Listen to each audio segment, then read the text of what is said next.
Zainoba was a quiet, gentle woman from Onitsha, Nigeria. When she met Fola, she believed she had found true love. He was charming, spoke sweetly, and made her feel special. Their wedding was a simple but beautiful event. Everyone in the village celebrated them, saying they were a perfect match. Zainoba was full of hope, ready to start a new life with the man she loved. But everything changed after the wedding. Slowly, Fola's sweet words turned into cold silence. Then the insults began. At first they were small, sharp comments that left her confused and hurt. Then they grew cruel. "You're useless," he would say. "What kind of woman can't even give her husband a child?" Every day felt like walking on broken glass. Zainoba tried to be strong. She cooked his meals, cleaned the house, smiled even when her heart was breaking. She visited doctors, prayed, cried in secret. But nothing seemed to make Fola happy. He refused to go with her for checkups. He never asked how she was feeling. He made her feel like the whole problem was her fault. In front of others, he pretended everything was fine. But behind closed doors, he tore her down piece by piece. Sometimes she looked in the mirror and barely recognized herself. The woman who once believed in love was now just trying to survive each day. Still, Zainoba stayed, hoping, praying, and believing things might change. But deep down, something inside her had already begun to break. It was a warm evening in Onitsha, the kind where laughter and food filled the air during family gatherings. Fola's relatives had come over, uncles, aunties, cousins, all seated in the compound, eating jollof rice and telling stories. Zainoba, as always, was busy making sure everyone had enough to eat. She moved from one guest to another, smiling politely, serving drinks, clearing plates, doing what a good wife was expected to do. Then, out of nowhere, Fola's voice cut through the chatter like a knife. He stood in front of everyone, pointed at her, and said loudly, "Look at her! A waste of a wife! No children, no use!" The compound went silent. The music stopped, forks paused mid-air, and every eye turned to her. Some guests shifted uncomfortably, others looked away. No one said a word. Zainoba froze. Her hands were shaking, but she forced herself to keep standing. Her heart was pounding, not just from the insult, but from the shame of it happening in front of people she respected. She didn't respond. She didn't cry. She just quietly went back inside, pretending nothing happened. But inside, her world was falling apart. That night, after the guests had left and Fola had gone to bed like nothing happened, Zainoba sat on the floor of the small bedroom. No lights, no sound, just her and her thoughts. She didn't scream. She didn't argue. Instead, silent tears ran down her face, soaking into the scarf wrapped around her head. She looked around the room, at the faded wedding photo on the wall, at the clothes she had folded neatly for a man who didn't care about her. In that silence, something inside her shifted. For years, she had taken the insults, the coldness, the blame. She had stayed because she believed marriage was forever, because she thought love meant enduring. But now she realized this wasn't love. It was pain wrapped in silence. It was loneliness disguised as duty. She made a decision that night. She wouldn't beg anymore. She wouldn't explain herself or try to win back a heart that was never truly hers. She had given her all and received only scars. Her silence was not weakness. It was strength, and for the first time in years, she whispered to herself, "No more." That night, the old Zainoba, the one who lived only to please, began to fade, and in her place, a new woman began to rise, quietly, with tears on her face and fire in her heart. It happened on a Monday morning, quiet and ordinary like any other. The sky was pale, the air still. Zainoba had just finished sweeping the front yard when someone knocked on the wooden door. It was Fola's cousin, holding a brown envelope with no smile, no greeting, just a stiff handover and a quick, "He said I should give you this." She took the envelope slowly, already sensing what it was. Her hands trembled slightly as she opened it. Inside were divorce papers. No letter, no explanation, no goodbye, just the cold, sharp message written in legal terms. Her name, his name, and a line that confirmed the end of their marriage.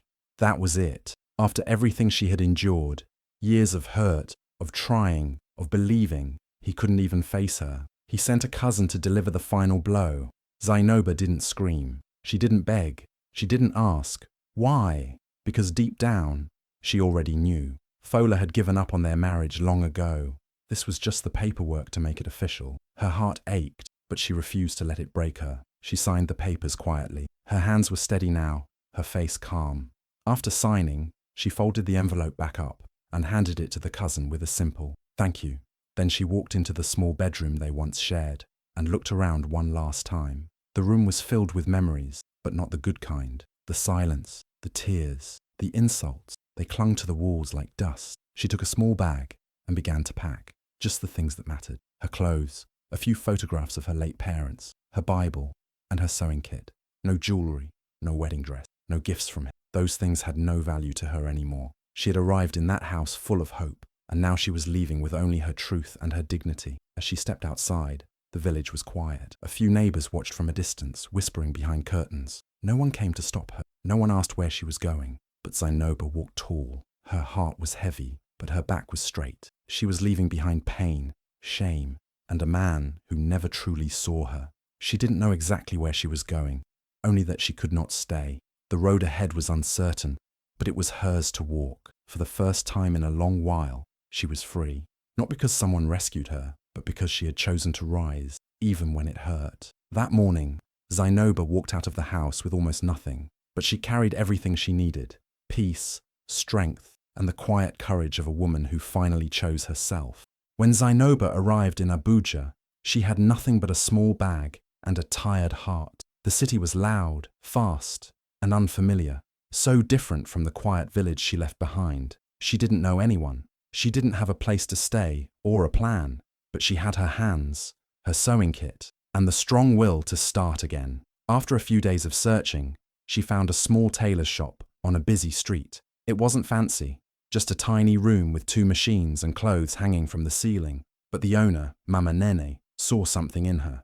After a short conversation and a quick test with needle and thread, she was hired. Just like that, Zainoba began her new life. At first, she worked quietly, fixing torn seams and hemming trousers. She listened more than she spoke, but every stitch she made was careful, neat, and filled with purpose. Customers started asking for her by name. "Let the quiet one fix it," they'd say. Over time, she didn't just mend clothes. She repaired the confidence of women who came in crying over tight dresses or loose zippers.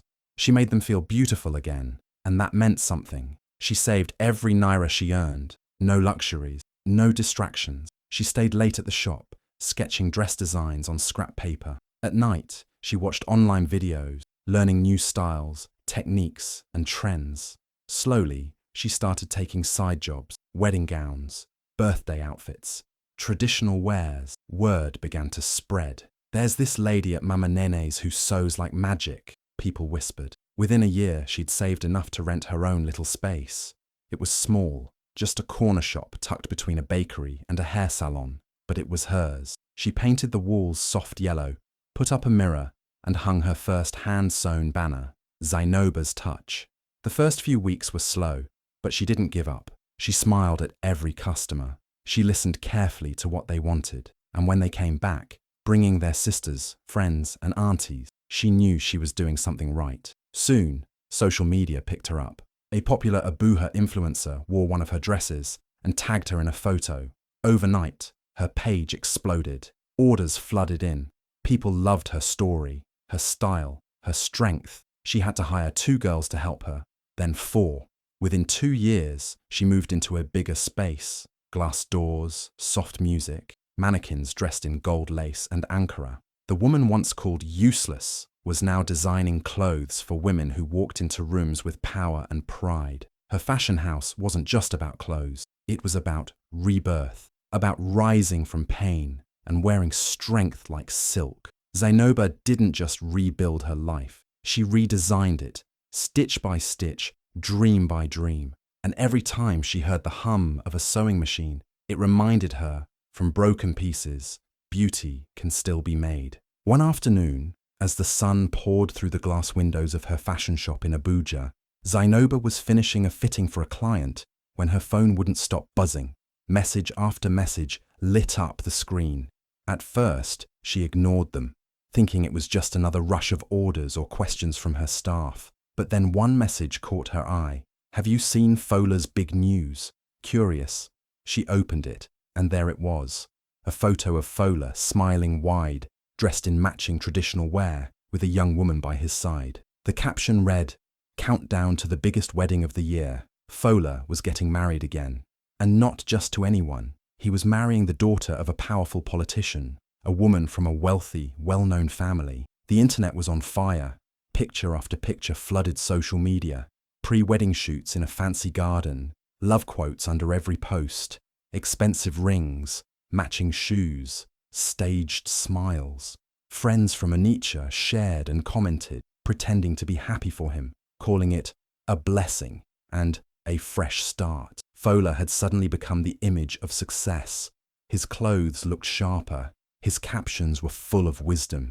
He acted like a man who had rebuilt his life, as if the past didn't exist. Zainoba stared at her phone, not moving, not blinking. She wasn't angry. She wasn't even surprised. What stung wasn't the wedding. It was the lies being painted across the internet like a shiny coat of paint. People were calling him lucky, God-favored, and strong, but no one remembered what he had done or what he had destroyed. She scrolled through the pictures slowly. In one, he was laughing, wide and proud, holding his bride-to-be's hand. In another, he wore a custom outfit that looked oddly similar to one of her old designs. She shook her head with a sad smile. It was like watching a performance, and Fola had become the star of a movie he didn't deserve to direct. For a few seconds, the old pain crept in, not because she missed him, she didn't, but because she remembered the version of herself who once begged for his love, the woman who cried alone in a small bedroom while he threw insults like knives. That woman had walked away with nothing, while this man now posed with power and praise. But then, Zainoba looked around her shop, her staff buzzing with excitement, clients admiring her designs, her name proudly displayed on the wall, and she felt something stronger than sadness. She felt peace. Fola might have fooled the world, but she knew the truth, and more importantly, she had found her voice, her purpose, and her power. She locked her phone, took a deep breath, and returned to her sewing table. There was still work to do. Fola's wedding might have been trending, but Zainoba had no time for the past. She had stories to tell, dresses to make, and a life that was no longer tied to anyone's shadow. Let the world watch his show. Hers was just beginning. When the news of Fola's wedding broke, everyone waited for Zainoba to react. Some expected her to post something shady online, maybe a quote or a sarcastic comment. Others thought she would break down, angry or bitter. But she did nothing. She didn't cry, didn't speak, didn't even flinch. She simply went on with her day, measuring fabrics, guiding her team, smiling at customers like nothing had happened. But deep inside, something had shifted. Zainoba wasn't moved by the glittering pictures or the fake smile. She had lived with that man. She had seen behind the mask.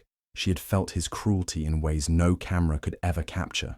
She knew this wedding wasn't about love. It was about image, about control, about making the world forget who he really was. And she couldn't let that happen. So she got to work, not loudly, not with rage, but with quiet, steady purpose. At night, after the shop closed, she opened an old wooden box where she had kept the pieces of her past. It held pain, yes, but also proof. She dug out receipts from hospital visits, showing how often she had gone alone, trying to find answers for their childlessness. She found screenshots of Fola's cruel messages, cold words, full of blame and insults. She replayed voice notes where he shouted at her for no reason, videos from her phone where she had secretly recorded his angry outbursts. She gathered it all, truth, raw and undeniable. Then she began to write. It wasn't just a letter, it was a release. She poured her heart onto the page, not out of revenge, but out of truth. She wrote about the woman she used to be, the one who stayed silent, hoping he would change. She wrote about the nights she cried alone, the names he called her, the shame he made her carry. She wrote not just for herself, but for every woman who had ever been told she was not enough. She didn't curse him.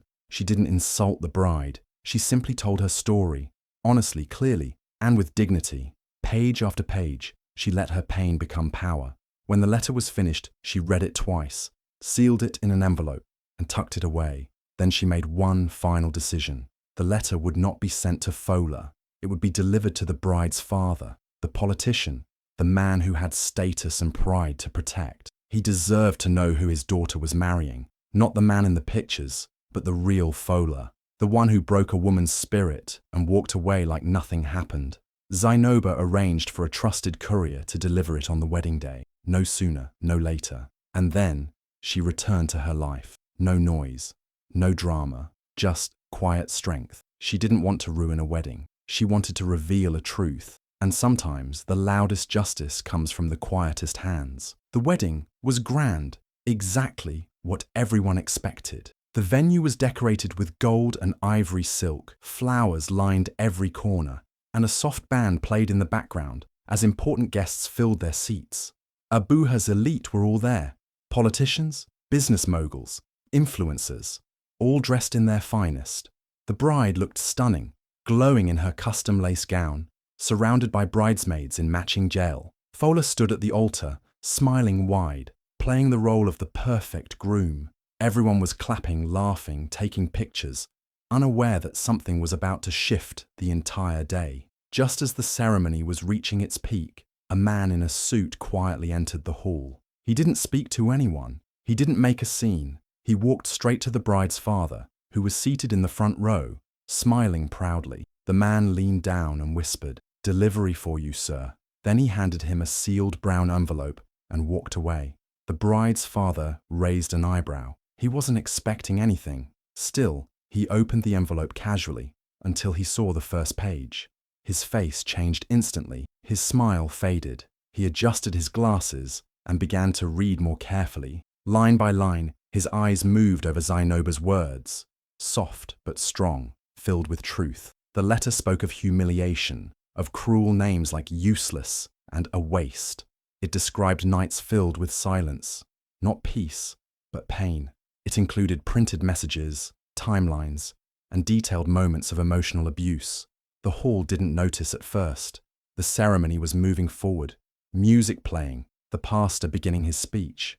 But slowly, the bride's father stood up, his face unreadable. He whispered something to his wife, then to a few close relatives. The whispers grew, confused glances followed. Then he walked up to the stage and asked for the microphone. The music stopped. Everyone turned, and in the clearest voice, the bride's father began to read the letter, out loud. From the first line to the last, he spoke Zainoba's truth into the room. The guests gasped. Some stood. Others covered their mouths. The bride turned pale. Fola, standing in front of everyone, froze. His smile vanished. His hands started to shake. No one clapped anymore. No one took pictures. The room had turned from celebration to shock. When the reading ended, the bride's father looked at Fola and said, "You lied to us. You are not the man you pretend to be." Then he turned to his daughter and said, "There will be no wedding today." Gasps filled the room. The bride, holding back tears, walked off the stage with her mother. Her family followed, one by one. Chairs scraped, heels clicked, and silence grew heavier than ever. Guests left quietly, whispering, avoiding Fola's eyes. And there he stood, alone, exposed, watched by hundreds, yet completely unseen for the first time. His mask had fallen, his truth was out, and far away, in her shop in Abuja, Zainoba continued sewing, her hands steady, her heart light. Justice sometimes arrives in a simple envelope. Fola had never felt so cold in his life, even though the wedding hall was full of lights, music, and rich fabrics. One moment he was standing tall, chest out, smiling for the cameras. The next, he was shrinking inside his own skin as the bride's father read the letter aloud, every word slicing through the air like a blade. No one laughed anymore. No one clapped. The music had stopped. The air was thick, heavy with shock. All eyes were on him, not with admiration, but with disbelief and disgust. It felt like a dream, one of those nightmares where you're standing naked in front of a crowd, except this was worse. He wasn't naked, but every dark thing he had ever done was now completely visible. The guests started whispering. "Did you hear that part about calling her useless?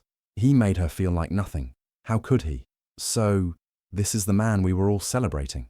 The bride stood frozen too, her bouquet shaking in her hands.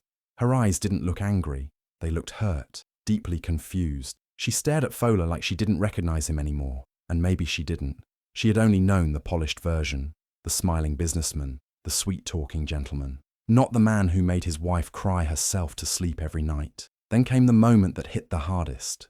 The bride's father, respected, feared, a man whose name opened doors, looked at Fola with steady eyes and said, "There will be no wedding, not today, not with you." He didn't yell, he didn't curse, he simply turned away. That quiet rejection echoed louder than any scream could have. One by one, the bride's family stood and followed him out. The bride herself gave one last look at Fola, then dropped her bouquet and walked away, her heels clicking across the marble floor. The sound of her exit felt like the final nail in the coffin.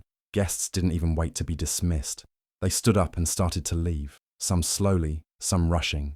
No one offered Fola a hand. No one patted his back. No one asked if he was okay. A few people recorded videos quietly. Others texted friends who weren't there.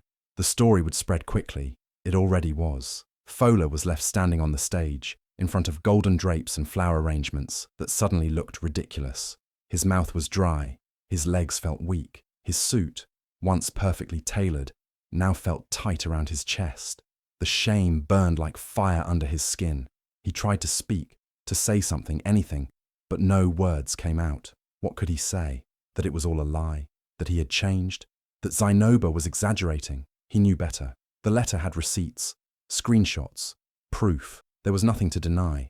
And far away, in her shop, Zainoba didn't smile, didn't cheer. She just kept working, peaceful.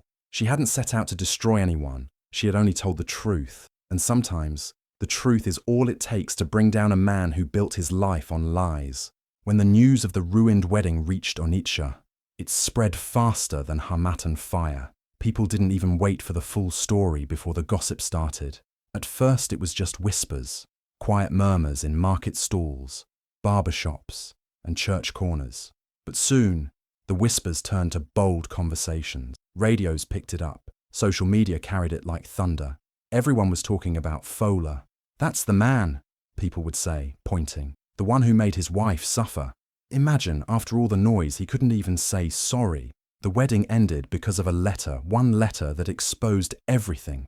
In a town where respect matters, where image carries weight, Fola's fall felt like a public event. He couldn't walk through the market without feeling the stares.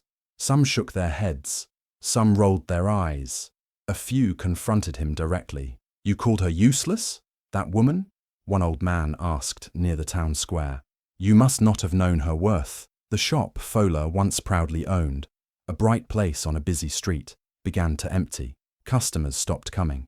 His employees, uncomfortable with the tension, slowly quit one by one. Vendors who used to greet him warmly now crossed the road to avoid him. The air around him grew colder with each passing day. And then came the radio segment. A popular local radio host dedicated an entire evening to hidden abuse in marriages. And without even naming Fola, everyone knew who he was talking about. The host read quotes from the viral letter. Callers phoned in, praising Zainoba for her courage. Some shared their own stories of emotional abuse. Others condemned Fola harshly. One caller, a woman from their village, said, "He didn't just insult her, he insulted every woman who's ever stayed silent in a bad marriage." That line stuck. By the next week, a painted message appeared near the front of his shop. "Respect a woman, or lose everything." It was written in bold red letters. Fola had it cleaned, but it came back again, and again. He stopped trying after the third time. Even his own family started to distance themselves. Cousins refused his calls. His mother, ashamed, told neighbors she didn't raise him that way. His friends, the ones who used to cheer him on, started avoiding him too. He tried to act like it didn't bother him, like it was all temporary, but he could feel it. The silence, the stares, the shame. He wasn't just a man who lost a bride. He was a man whose truth had been laid bare, and the community wasn't willing to forget. And somewhere in Abuja, Zainoba continued to grow, her name rising, her shop expanding, her dignity untouched. People now called her the Queen Who Rose. And when they spoke of Fola, they simply said, "That's the man who called a queen useless, and now he's the one left with nothing." The day Fola's world came crashing down, Zainoba's rose higher than ever.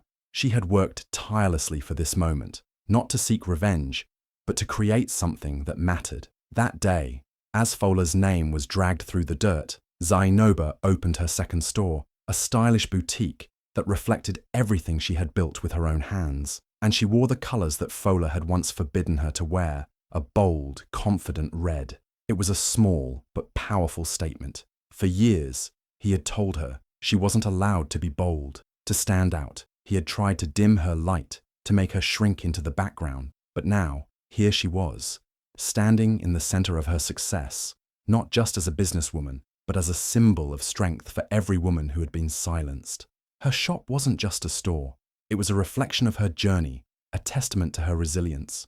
She wasn't just selling clothes anymore. She was selling hope, dignity, and freedom to women who had been through what she had. And she didn't stop there. That same day, she launched a shelter for abused women, a place where they could find refuge, support, and a chance to rebuild their lives, just as she had. Zainoba had become a voice for those who couldn't speak. She showed women that no matter what their past held, they could rise, they could rebuild, and they could shine brighter than ever. As the opening ceremony continued, Zainoba stood with her staff, watching the new store fill with customers. She wasn't looking for validation. She already had everything she needed: her peace, her power, and the knowledge that she had come out of the darkness stronger than ever.